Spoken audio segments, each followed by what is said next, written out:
Opera is one of those things that many people feel strongly about. They either love it or they hate it. Unfortunately, a lot of people that fall into the latter category don't have enough information to form a fair opinion. So, rather than relying on preconceived notions and stereotypes, I thought it would be fun to look at this age-old art form through new eyes. So I contacted the Academy of Vocal Arts, the only school of its kind for promising opera students.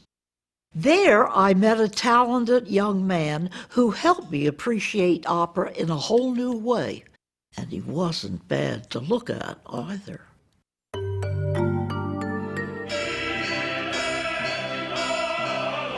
If opera reminds you of large women in Viking hats, it's time to take another look. Come mai creder peggio di nero? Rising stars like Taylor Stayton are making this ambitious art form more appealing to a new generation.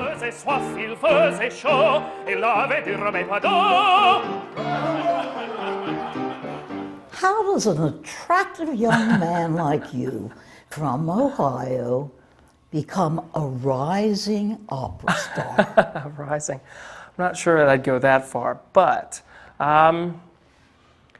you know, I grew up with a love of music. I knew I wanted to sing.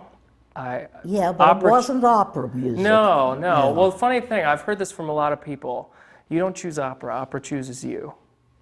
And that's interesting. That's definitely what happened in my case. I didn't know anything about opera when I was younger. Not until I was 17 or 18 years old, until I really went to college when I was really introduced to it. Before that, I was listening to the stuff that my parents were listening to, which is a lot of classic rock, a lot of Motown, things of that nature. So I always loved to sing along with that stuff. When did you realize that you were so interested in opera that you started when you were at, where is it, Ohio State? Yeah, I started at Ohio State, and I started studying with Robin Rice at Ohio State, and he really started to introduce me to all this stuff, and singing was very natural to me. Right. And so I excelled really easily. Through summer programs and introductions, Taylor was invited to audition for the Academy of Vocal Arts. From a field of hundreds, he was among the handful of students accepted to the prestigious program.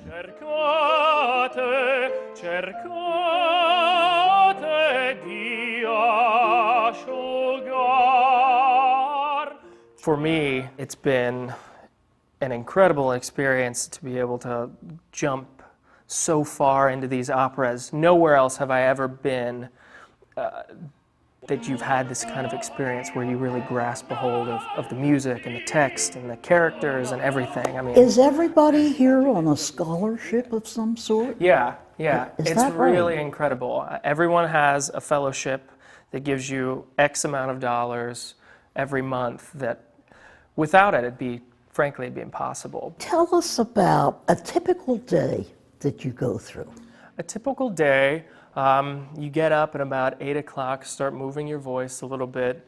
I come in here around 10 o'clock, and throughout the day we'll have between 3 and 4 coachings a day, maybe a voice lesson here and there, depending on what opera we're working on at the time. They also offer language classes, which are 2 days a week for an hour. We'll have, up to 5 or 6 hours of musical rehearsal with Maestro Macatsoris. Perhaps if the stage director's here, we'll be working on staging for the opera, and then you go home and get as much rest as you possibly can. Gotcha. Tell us the difference between vocal coaching and vocal lessons. A vocal coach will guide you through the music and help you choose artistic decisions, make artistic decisions, and help you develop a character. Whereas a vocal teacher or a voice lesson is strictly about figuring out how this works. Technical. Yeah, huh? completely technical.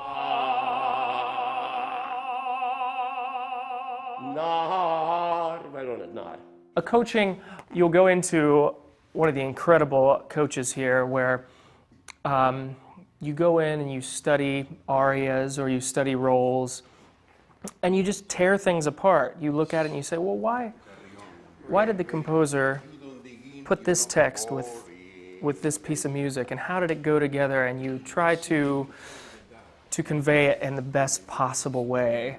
Is the role of the coach to give you the broader picture of the composer? Yeah, it's to break down what is right and what is wrong, and gives you the tools to then go on your own. When you leave AVA, you can say, okay, I'm going to look at this aria, and now I know what to look for. I know what to expect. How many different operas do you learn in about a year?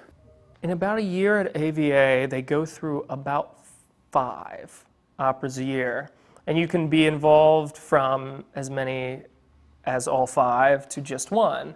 But majority of the time, if you're not involved, you're in the chorus, so you still know the music and you get to know each opera a little bit. Well, now, you've already received all kinds of critical, positive acclaim, Yeah. right? So are you looking forward to graduating and moving on? Yeah. I mean, I'll miss it very much. I'll miss my colleagues and the work. I actually enjoy it so much, but I'm ready. I think I'm ready to go to the next step. Do you audition for the Met? Is that a pinnacle? Yeah, I actually did an audition for the Met, Yes. and so I'll be covering 2 roles there next season. Is that Yeah, right? So you yeah. were accepted. Yeah. So you have 2 roles. Yeah, covering 2 roles. Just understudy that role, and if so-and-so gets sick, then it'll be your lucky day. Now, how do you hope to change the perceptions of people who think it's too highbrow or hard to understand? I would say to go and give it a chance once, just once, because I find that majority of the time, a lot of friends of mine who, I grew up in Sydney, Ohio, there's no opera there. A lot of my friends who have come to see me perform, they'll go and see something and say, you know what, that was actually really good. I really enjoyed myself. And they end up going back again and again. It is really exciting, and it's not the same old what you think of the stereotypical opera where people just come out and sing and they're so dramatic and then they walk off. It really is, some of the new things that are going on are really sexy and really intense. It's worth checking out.